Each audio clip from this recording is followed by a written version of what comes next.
Hello दोस्तों। आज हम लोग पढ़ने वाले हैं केमिस्ट्री सेशन का।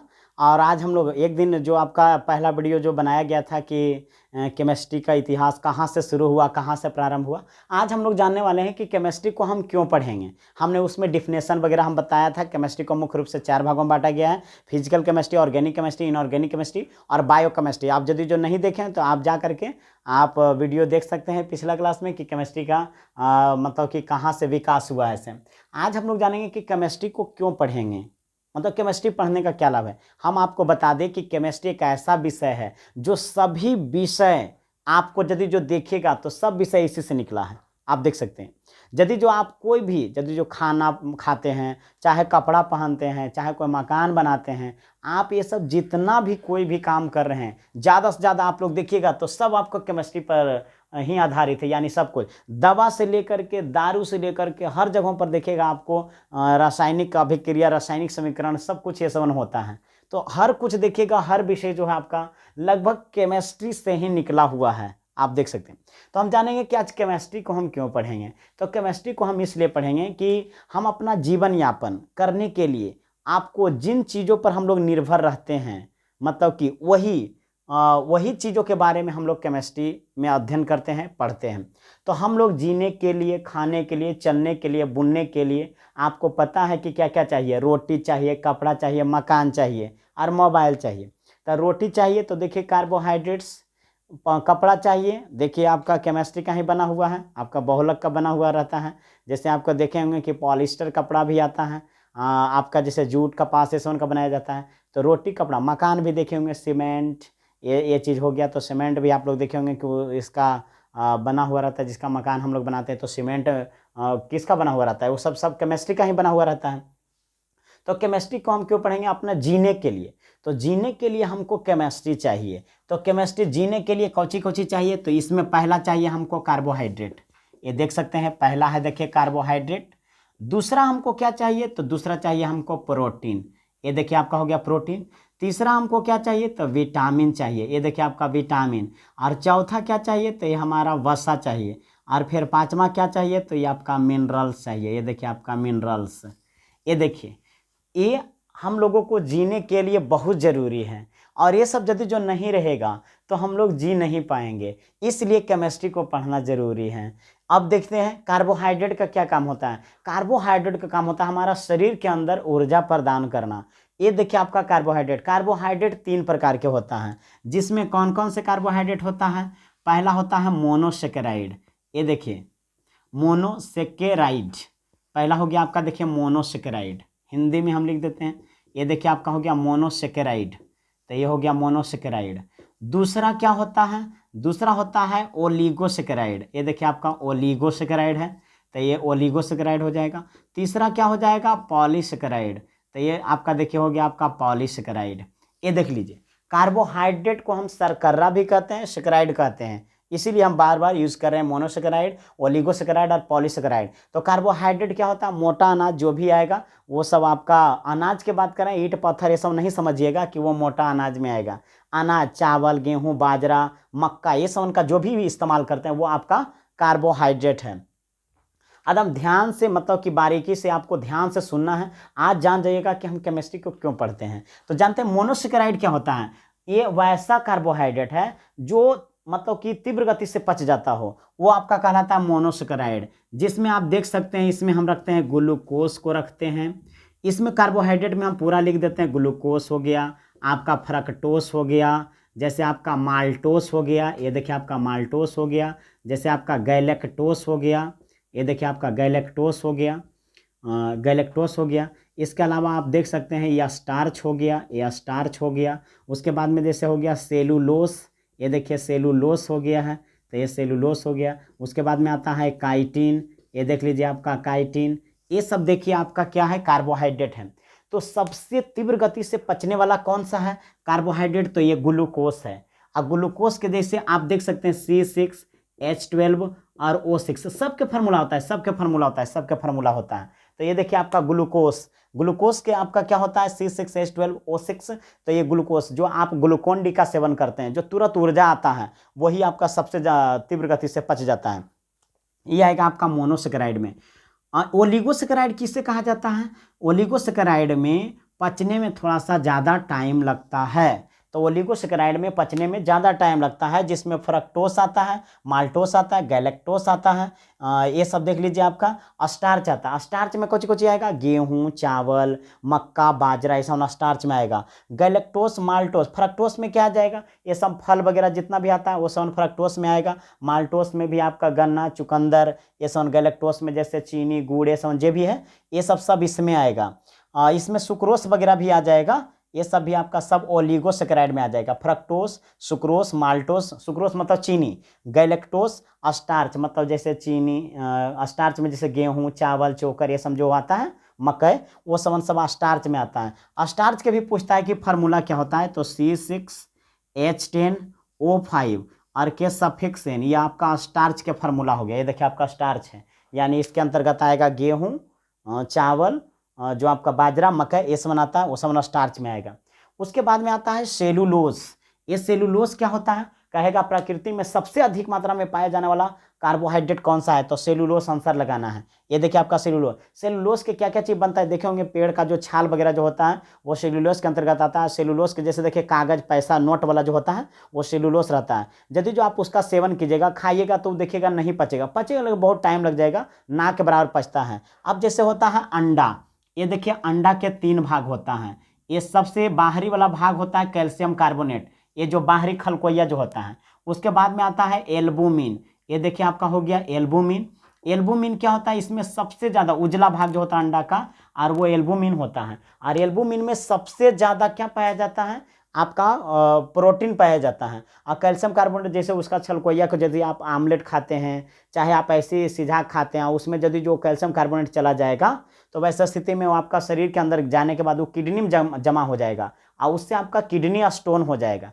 तो ये सब भी देखिए बीमारी होता है। तो आपको ध्यान से बढ़िया से खाना है।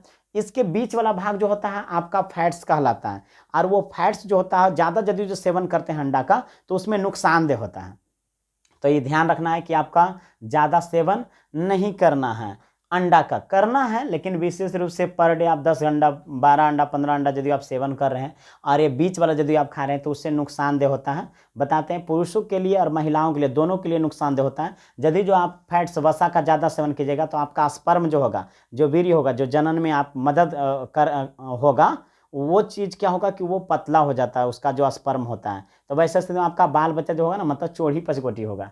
ये सब भी आपका समस्याएं होता है। महिलाओं में भी यदि ज़्यादा सेवन करते हैं, तो वैसे स्थिति में जो उसका अंडाणु मासिक चक्र के रूप में निकलता है ना, तो उसका अंडाणु भी जो है ना एकदम पूरा पतला टाइप में निकलेगा। तो उससे भी जैसे क्या होगा कि जब निषेचन की क्रिया होगा ना, तो निषेचन की क्रिया होने के बाद जो आपका जैसे पुरुष का जैसे अंडाणु और मादा का जैसे शुक्राणु, पुरुष का जैसे शुक्राणु और मादा का अंडाणु, जब दोनों आपस में क्या कर जाता है, मैच करता है, तो मैच करने के बाद आपका युग्मनज हो जाता है। जैसे अंडाणु है तो युग्मक है, शुक्राणु है तो युग्मक है, और जब दोनों मिलेगा तो आपका क्या हो जाएगा, युग्मनज।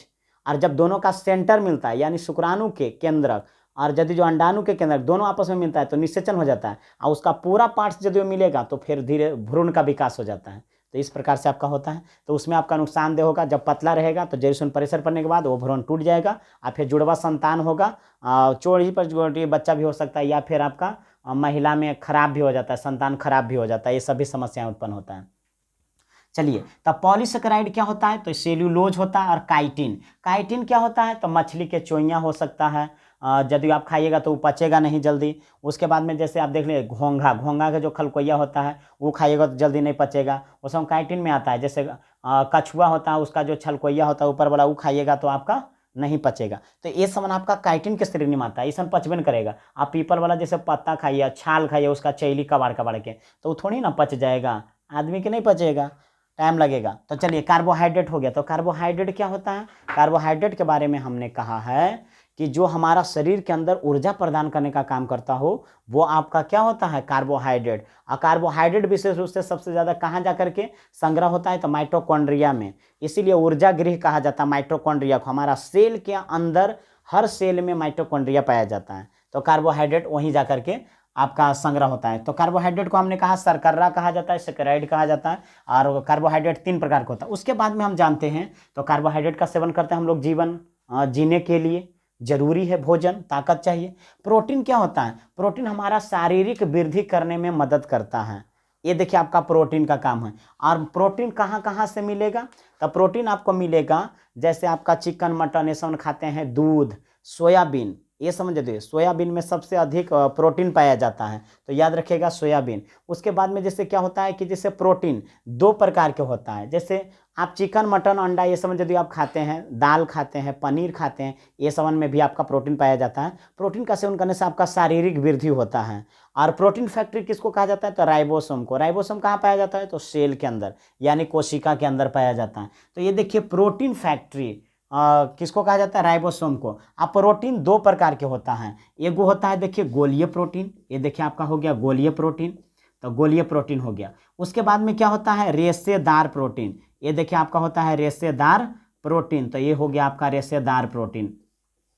आप जानते हैं गोलीय प्रोटीन क्या होता है? गोलीय प्रोटीन, तो गोलीय प्रोटीन अंडा का, जैसे हमने कहा एल्बुमिन, तो अंडा का जो उजला भाग होता है एल्बुमिन, वो गोलीय प्रोटीन का उदाहरण होता है। उसके बाद में गोलीय प्रोटीन का क्या होता है? रक्त का जो हीमोग्लोबिन होता है, रक्त में जो पाया जाता है हीमोग्लोबिन, जिसके कारण से रक्त का रंग लाल होता है, और वो हीमोग्लोबिन गोलीय प्रोटीन के उदाहरण है। वो क्या करता है? ऑक्सीजन का संचार करता है। हीमोग्लोबिन का क्या काम है? ऑक्सीजन का संचार करना। रेशेदार प्रोटीन का उदाहरण पूछेगा कि कौन कौन आएगा, तो क्या बताइएगा? आपका जो केस होता है ना, ये वाला बाल, ये वाला रेशेदार प्रोटीन का उदाहरण है। और बालों का जैसे एकदम स्पेशल आपको वीडियो हम बना के बता देंगे कि बाल कैसे झड़ता है, बाल कैसे पकता है, मतलब कि बाल सफ़ेद कैसे होता है, आपको स्पेशल वीडियो हम एक वीडियो आपको सिर्फ खाली बाल के लिए हम बना देंगे। तो रेशेदार प्रोटीन, रेशेदार प्रोटीन में आएगा बाल और ऊन आएगा, जिसका स्वेटर वगैरह बनता है, वो सब आपका रेशेदार प्रोटीन के उदाहरण में आएगा। तो देख सकते हैं ये प्रोटीन क्या करता है? हमारा शारीरिक वृद्धि में मदद करता है। प्रोटीन का सेवन करने से क्या होता है ना कि हमारा जनन क्षमता में भी मदद करता है, क्योंकि पुरुषों में टेस्टिस एक जोड़ा होता है, देख लीजिए एक गोली टाइप में होता है टेस्टिस, ये ब्रिशन एक जोड़ा होता है। और एक जोड़ा जब होता है तो आप देख सकते हैं प्रोटीन का सेवन करने से क्या होता है ना कि प्रोटीन का सेवन करने से क्या होता है कि ये टेस्टिस में स्पर्म की संख्या बनता है। और वैसे स्थिति में क्या होता है ना कि टेस्टोस्टेरोन हार्मोन्स इसमें पाया जाता है। और टेस्टोस्टेरोन हार्मोन्स का क्या काम होता है? टेस्टोस्टेरोन हार्मोन्स का यही काम होता है कि जब आप कोई लड़की को देखिएगा तो आप उसको तरफ देख करके आपको कुछ कुछ होने लगेगा, मतलब आकर्षण होगा, ये सेवन होता है आपका टेस्टिस। यदि जो आपका ये दोनों गोली यदि जो निकाल दिया जाए पुरुषों को, तो निकालने के बाद आप सीधे चक्कर पकड़ कुछ नहीं करेगा, एकदम कुछ उसको कुछ होबे न करेगा। जैसे आप लोग देखे होंगे बकरी में होता है, जैसे आप लोग देखे होंगे बैल में होता है, उसका क्या करता है? खोजा करके निकाल दिया जाता है। तो देखिए जे अगर वो इधर उधर देखा देखी करता है बकरी उकड़ी के, वो सब देखना बंद करता है। और उसी पुरुष में भी यदि जो ये टेस्टिस को निकाल दिया जाए तो वैसा स्थिति में जानते हैं क्या होगा? उसको कुछ नहीं होगा, वो महिला को देखेगा, लड़की को देखेगा, उसको कुछ होबे नहीं करेगा, कुछ फीलिंग्स नहीं होगा, बस वो चुपचाप बौधानियन रहेगा। तो ऐसा होता है। तो देखिए टेस्टोस्टेरोन हार्मोन जो होता है ना, सेक्स पावर को मतलब आकर्षित करने का काम करता है, मतलब कि एक दूसरे की ओर अट्रैक्ट होने का काम करता है। जैसे वो आपको मतलब सेक्स पावर को बढ़ाने का काम करता है। तो ये सब जैसे प्रोटीन युक्त आहार खाइएगा, तो जैसे प्रोटीन युक्त आहार में जैसे लहसुन हो गया, जैसे प्याज हो गया, तो लहसुन में पाया जाता है सल्फर, प्याज में पाया जाता है सल्फर। ये सब का यदि सेवन कीजिएगा तो ये टेस्टोस्टेरोन ज़्यादा एक्टिव हो जाता है। इसीलिए देखिएगा साधु महात्मा लोग जो होता है ना, लहसुन प्याज का सेवन कम करता है। यानी तो लहसुन प्याज का ज़्यादा सेवन जो करते हैं, ज़्यादा चिकन मटन खाइएगा तो देखिएगा वो ज़्यादा जो होता है ना, उसका सेक्स पावर एकदम मतलब बढ़ल रहता है। वो कभी भी कोई लड़की को देखेगा तो मतलब बलात्कार वगैरह भी कर सकता है महिला के देख करके, ये सब भी समस्याएं उत्पन्न होता है। ऐसा ही नहीं भारत में पूरा बलात्कार की समस्या बना हुआ रहता है।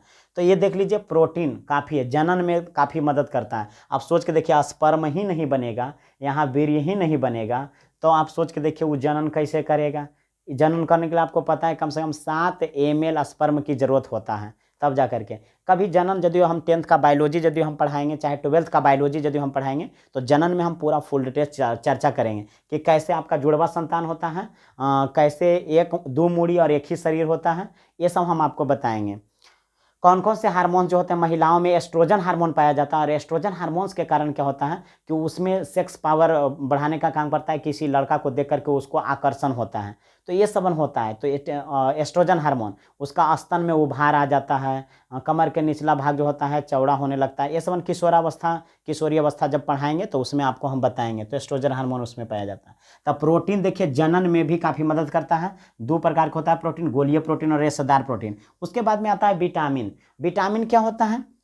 विटामिन का खोज फंक नामक वैज्ञानिक ने किया था। ये देखिए फंक, याद रखिएगा, फंक नामक वैज्ञानिक ने किया था। और विटामिन दो प्रकार के होता है। पहला होता है जल में घुलनशील विटामिन और दूसरा होगा वसा में घुलनशील विटामिन।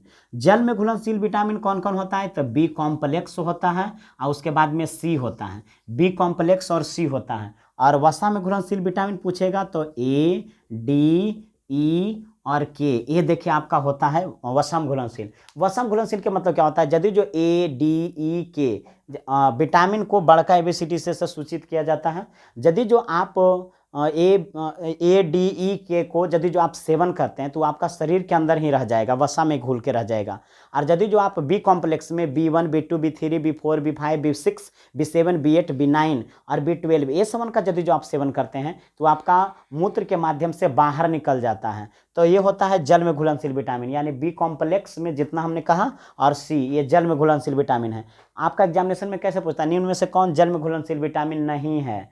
निम्न में से कौन जल में घुलनशील विटामिन है? निम्न में से कौन वसा में घुलनशील विटामिन है? या निम्न में से कौन वसा में घुलनशील विटामिन नहीं है? ऐसे करके सवाल बनाता है, तो आपको ध्यान रखना है। तो जल में घुलनशील विटामिन कौन कौन है? बी कॉम्प्लेक्स और सी है। और वसा में घुलनशील विटामिन कौन कौन है? ए, डी, ई, के है। और भी जानते हैं विटामिन जो होता है हमारा शरीर के अंदर जो होता है नहीं बनता है, हम लोग बाहर से लेते हैं, विटामिन को पूर्ति करते हैं रोगों से लड़ने के लिए, रोगों से बचाव के लिए। जबकि आपका जो होता है प्रकृति में विटामिन, पेड़ पौधों में विटामिन उसके अंदर बनता है, लेकिन हम लोगों में जो होता है विटामिन नहीं बनता। तो याद रखिएगा।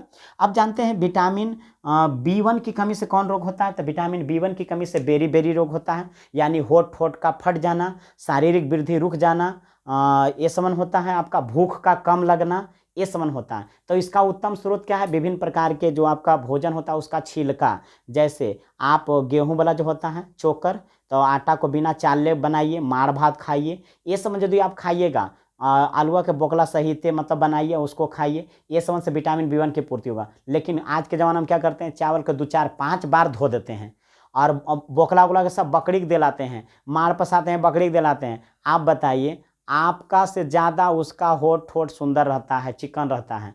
और हाँ, आप लोगों का क्या होता है कि आप लोग का जो होता है मतलब विशेष रूप से वो आपका होठ ठोड़ा उसमें लगाते हैं कौची? भेसलिंग, बोरो प्लस। आप सोच के देखो, सब सुवरिया के चर्बिया वाला जो बनाया हुआ रहता है ना, आप उसको घसते रहते हैं, मतलब उससे चिकन करते रहते हैं। और बाकी जो मेन प्रोडक्ट होता है आप बकरी को दिलाते हैं। कभी देखें बकरी के लिपस्टिक, बोरो प्लस और भेसलिंग लगाते हुए? ऐसा कभी नहीं देखे होंगे, क्योंकि वो सब वही सब खा खा के जो होता है ना उसका विटामिन B1 पूर्ति रहता है।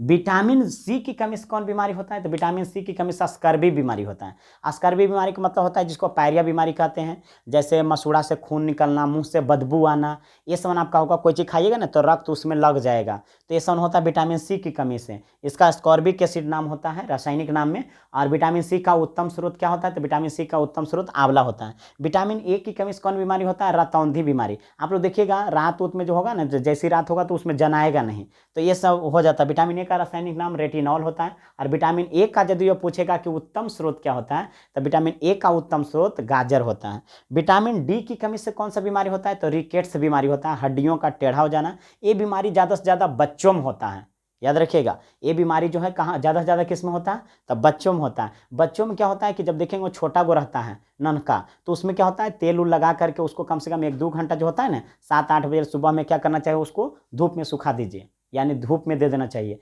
उससे क्या होगा? उसको विटामिन डी की पूर्ति हो जाएगा, उसका हड्डी मजबूत होगा। अब बुढ़ारी में जो होगा ना उसको गठिया बता बीमारी नहीं होगा। लेकिन क्या करते हैं बहुत सारा बच्चा कहते हैं हमारे बुजुर्ग कार हुई थे, और जिसके कारण से क्या होता है कि आप रगड़ रगड़ के तेल नहीं देते हैं, और प्लस में क्या होता है धूप में भी नहीं रखते हैं, जिसके कारण से क्या होता है ना बच्चा की हड्डी मुड़ जाता है। क्योंकि बचपना में जो होता है ना उसका हड्डी 300 रहता है और उसका डेली हड्डियों का विकास होते रहता है। इसलिए आप लोग देखेंगे बहुत सारा पुरानी महिला लोग उसको देखिए बढ़िया से तेल लगा करके पूरा रगड़ रगड़ के देंगे, पूरा इधर गोड़ इधर गोड़ इधर गोड़ एकदम पूरा व्यायाम इसम करवा देते हैं, ऊपर नीचे सब टांग देते हैं, ऐसे करते हैं। वो बच्चा काफ़ी मजबूत होता है। तो विटामिन डी का उत्तम स्रोत क्या होता है? तो सूर्य का प्रकाश। तो ये देखिए सूर्य का प्रकाश। अब ऐसा नहीं समझिएगा 12 बजे दोपहर हुआ कभी गर्मिया में आप बुतरू के धर लाइएगा और सूखिए जाएगा, सूखेगा पूरा सूख जाएगा। विटामिन ई की कमी से कौन सा बीमारी होता है? तो विटामिन ई की कमी से नपुंसकता बीमारी होता है। नपुंसकता बीमारी क्या होता है? नपुंसकता बीमारी उसे कहा जाता है जिसमें बांझापन उत्पन्न हो जाता हो। तो इसका उत्तम स्रोत क्या होता है? तो इसका उत्तम स्रोत जो होता है आपका मतलब कि अंकुरित अनाज होता है। या आप चना फुला के खाइए, सोयाबीन के दाना फुला के खाइए, मूंग फुला के खाइए। ये समझ यदि जो आप करते हैं तो इसमें जनन क्षमता में वृद्धि होगा। जनन क्षमता के लिए जैसे बांझापन पुरुष में भी होता है और महिला में भी होता है। तो पुरुष में जैसे बांझापन कब हो जाएगा और महिला में जैसे कब हो जाता है, तो उसमें जैसे कुछ कुछ होता है, जैसे सिंड्रोम चलता है, जैसे टर्नर सिंड्रोम है। तो टर्नर सिंड्रोम में क्या होता है कि 46 क्रोमोसोम होता है, तो महिला में 45 हो जाता है, तो उसमें महिला में बांझापन आएगा। उसके बाद में आता है डाउन सिंड्रोम। डाउन सिंड्रोम में क्या होता है, उसमें क्रोमोसोम जैसे हम लोग के 46 होता है, तो उसमें एक बढ़ जाता है, यानी कि हो जाएगा 47। और जब 47 हो जाएगा तो वो जो आदमी रहेगा ना, वो बच्चा जो रहेगा, उसमें क्या होगा कि एकदम मंगोलिज्म जैसा हो जाएगा, एकदम माथा कपार बड़ा बड़ा हो जाएगा, होठ ठोठ एकदम मोटा हो जाएगा, लटकल रहेगा, मुंह खुला रहेगा, जीभ लटकल रहेगा, ये सब ना, हाथ पैर ये सब शरीर जो एकदम मोटा मोटा हो जाएगा, ये सब भी देखिए होता है। तो वो होता है डाउन सिंड्रोम। उसके बाद में एक वहाँ आता है आपका क्लाइफेल्टर्स सिंड्रोम आता है। तो क्लाइफेल्टर्स सिंड्रोम में क्या होता है, इसमें भी जो होता है आपका और कि क्रोमोसोम की संख्या जो होता है आपका 45 हो जाता है। इसमें क्या होता है कि आपका पुरुषों में बीमारी हो जाता है, ये पुरुषों में, यानी जनन क्षमता में कमी हो जाता है, बांझापन उत्पन्न हो जाता है। एक होता है पटाऊ सिंड्रोम। तो पटाऊ सिंड्रोम में भी 4 प्रकार के सिंड्रोम होता है। पटाऊ सिंड्रोम में भी उसमें क्या होता है कि मतलब कि 47 हो जाता है क्रोमोसोम, तो उसमें भी मंगोलिज्म के जैसा रूप धारण कर लेता है। तो ये देखिए मुख्य रूप से 3 ही होता है। पटाऊ मतलब कि ये मतलब उतना विशेष रूप से यूज नहीं होता है, क्योंकि देखिए मैच कर गया डाउन सिंड्रोम से। तो इस प्रकार से देखिए विटामिन ई की कमी से नपुंसकता रोग होता है, ये जनन क्षमता में कमी हो जाएगा, बाल बच्चा नहीं होगा। इसका उत्तम स्रोत क्या होता है? अंकुरित अनाज। विटामिन के की कमी से कौन बीमारी होता है? अरक्तता रोग, यानी हीमोफीलिया बीमारी। यदि आपका शरीर में कहीं कट जाएगा तो कटला के बाद आपको रक्त रुकवे नहीं करेगा, उसके लिए विटामिन के का जरूरत पड़ता है। इसके लिए क्या करना है आपका? इसका उत्तम स्रोत लीवर है। लीवर आप खाइए, मतलब कलेजी। लीवर जो आपका होता है, लीवर कले पचौनी खा सकते हैं, जो पचौनी होता है, पचौनी पठरू वाला, मुर्गा वाला, ढौसा वाला, जिसका भी खाना है आप खाइए, उसमें आपको मिल जाएगा। तो इससे क्या होगा? हीमोफीलिया बीमारी नहीं होता है। और आयरन हमारे शरीर के अंदर देखिए, ये विटामिन्स हो गया 2 प्रकार के, हमने सब बता दिया। वसा क्या होता है? वसा से होता है हमारा शरीर में मोटापा आता है। और देखिएगा कहेगा ऊँट के कुबड़ में क्या पाया जाता है? तो वसा पाया जाता है। अब बैल के पुट्ठा में क्या पाया जाता है? तो वसा पाया जाता है। अब महिलाओं के जो धौना होता है, आप लोग देखे होंगे, एकदम काफ़ी मोटा होता है। अब मोटा होता है तो देखिए वो ठंडवा में भी एकदम गर्मी लगते रहता है। देखिए एकदम ब्लाउज सिलवाएगी एकदम पूरा एकदम ऐसा कावा वाला, एकदम पूरा ऐसे ऐसे रहेगा, एकदम पूरा इधर उघार, आप पूरा बिना चद्दर के घूमते रहेंगे, देखैले बोलेगे छमर छमर इधर उधर करके। तो ये सबन भी होता है, आप देख सकते हैं वसा। तो वसा, अच्छा वसा क्या करता है? हमारा शरीर में हड्डियों को सुरक्षा प्रदान करता है। यदि जो कोई मोट आदमी है, तो मोट आदमी को यदि आप 2 डुक्का मारिएगा तो उसको चोट नहीं लगेगा, गुदगुद करता है ना, वो गुद्दा रोक लेता है। 2 लाठी मारिएगा तो उससे भी रुक जाता है। लेकिन जो एकदम पूरा तितर गोड़ है, एकदम हड्डी वाला है, आप उसको 2 लाठी मारिएगा तो वैसे स्थिति में क्या हो? हड्डी टूट जाएगा, उसका हड्डी पर डायरेक्ट चोट लगेगा। तो मोटा आदमी को मारने से क्या होता है ना, उसका हड्डी सुरक्षा रहता है, यानी उसको चोट बहुत कम लगता है। तो इसलिए देखिए आपका बैल के पुट्ठा और आपका जो होता है ऊँट के कुबड़ में पाया जाता है वसा। महिलाओं के धौना में भी पाया जाता है वसा। और जो हमने कहा कि मोट महिला जो रहेगी उसको गर्मी ज़्यादा होता है, यानी मोटा आदमी के विशेष रूप से साधारणतः। उसके बाद में आता है मिनरल्स। हाँ, वसा वाला पदार्थ को कोची कोची खाएंगे, जैसे ड्राई फ्रूट का सेवन कर सकते हैं, काजू, किशमिश, छोहारा, गरी, ये समन पिस्ता, ये समन यदि अखरोट, ये समन यदि आप खाइएगा तो उससे मोटापा आएगा। और घी मक्खन भी खाइएगा तो उससे आएगा। मिनरल्स क्या होता है? हमारा शरीर के अंदर बहुत सारा मिनरल्स मतलब खनिज भी पाए जाते हैं, जिसमें आप देख सकते हैं कैल्शियम पाया जाता है, आयरन पाया जाता है, ये आपका सोडियम पाया जाता है, जैसे फास्फोरस पाया जाता है। ये सब देखिए आपका मतलब कि पाया जाता है विशेष रूप से। सल्फर पाया जाता है। ये सब देखिए आपका खनिज विशेष रूप से हमारा बॉडी के अंदर, शरीर के अंदर पाया जाता है। तो कैल्शियम तो आप जानते हैं कि हड्डी में काम आता है। कैल्शियम की यदि कमी हो जाएगा तो आपका हड्डी जो होगा एकदम पूरा लचकदार हो जाएगा, कमज़ोर हो जाएगा और खटाखट टूट जाएगा।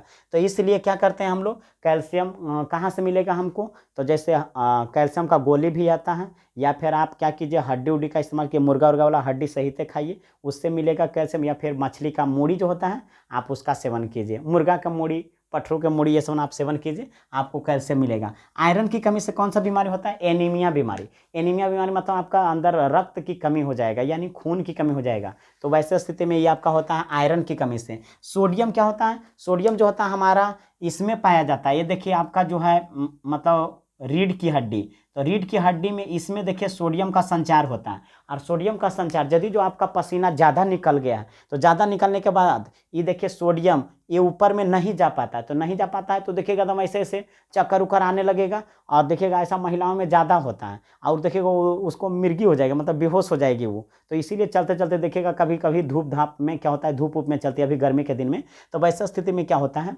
और कि उसका पसीना जैसे ज़्यादा निकल गया और सोडियम जैसे ही चल रहा है और ये ऊपर जा ही नहीं पा रहा है, तो जैसे वो इधर उधर झुकने लगती है और वहीं पर गिर जाती है। जैसे आप लोग देखिए तार में देखिए टोका उका लगाइए कभी, तो हवा चलेगा तो टोका ऊपर उठ जाएगा, तो देखिएगा बॉल भूक भूक करेगा और फिर जब सटेगा तो जलेगा। और वैसा ही हमारा बॉडी में भी होता है, तो सोडियम का देखिए संचार होता है। सोडियम की कमी हो जाएगा तो उसमें आदमी जो होते हैं बेहोश हो सकते हैं, मतलब चलते चलते गिर जाते हैं। तो ये सब महिलाओं में विशेष रूप से ज़्यादा होता है, लड़कों में नहीं होता है।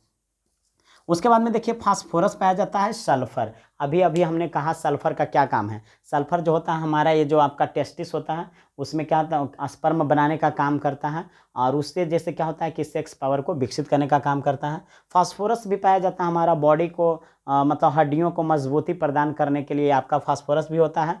पालक वगैरह ये सब जो होता है उसमें फास्फोरस की मात्रा पाया जाता है, तो उसमें भी ये सब होता है। तो आप देख सकते हैं कि केमिस्ट्री को हम क्यों पढ़ेंगे, तो इतना देखिए तो जीने के लिए मतलब हम लोगों को कितना ज़रूरी है आपका केमिस्ट्री, इसलिए ये इन सारे चीज़ों को मतलब हम लोग इस्तेमाल करते हैं। जो भी कपड़ा बना हुआ है, दवा बना हुआ है, आपका दुनिया को कोई भी जो भी चीज़ बना हुआ होगा बिना केमिस्ट्री के नहीं बना होगा। इसीलिए हम लोग केमिस्ट्री मतलब सभी विषयों से निकला हुआ, सभी विषय जो है वो आपके केमिस्ट्री से ही निकला हुआ है, और हर चीज़ केमिस्ट्री का यूज होता है उसमें, खाद्य परिरक्षक के रूप में चाहे जो चीज़ भी। तो आपको हमने कहा कि आज केमिस्ट्री को क्यों पढ़ेंगे, तो हम इसलिए पढ़ेंगे अपना ज़िंदगी को जीने के लिए, आगे बढ़ने के लिए, बरकरार रखने के लिए। चलिए तो हम आज के लिए इतना ही करते हैं, आपको मिलेंगे नेक्स्ट वीडियो में नए टॉपिक के साथ मिलेंगे। आपको और आगे बढ़ाइएगा, आप कमेंट करके ज़रूर बताइएगा कि आपको वीडियो कैसे लगा। आप लाइक कर दीजिएगा कम से कम, और हंसते रहिए, मुस्कुराते रहिए, एकदम पढ़ते रहिए एंजॉय करके, और आप भी अपने लाइफ में आगे बढ़ते रहिए। तो धन्यवाद, मिलते हैं आपको नेक्स्ट वीडियो में। Thank you.